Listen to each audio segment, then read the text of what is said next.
Hello everyone, my name is Hector Ortiz and I'll be showing you the jumping mechanics for the game Celeste, a 2D platformer.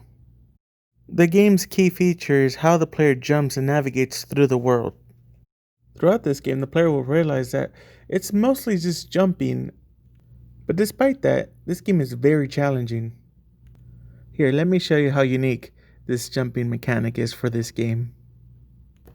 The player has a normal jump and a hyper jump.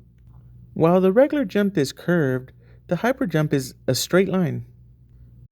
You can either go left, right, up, down using the hyper jump. What's interesting is that the normal jump and the hyper jump are two different buttons, so you can use one without the other. When you do a hyper jump, the character's hair turns blue, indicating you cannot do that again. It goes back to normal once the player lands. Now the player is able to utilize both jumps at the same time, so when you do a regular jump, you can immediately do a hyper jump, extending your jump. Just be careful when using the hyper jump, because you won't be able to use it again until you land. Throughout the level, the player will find these springs that will enhance the regular jumps. But just make sure you time it right. The player can also jump wall to wall, leading them to higher locations. If you hyper jump to a wall and try to jump off from there, your hyper jump will not reset. It only resets if you land on ground. These jump mechanics definitely let you reach places you'd never believe you'd be able to reach, and allow the player to progress throughout the world, collecting various collectibles. Besides the springs that the player encounters throughout the world, there are also moving platforms.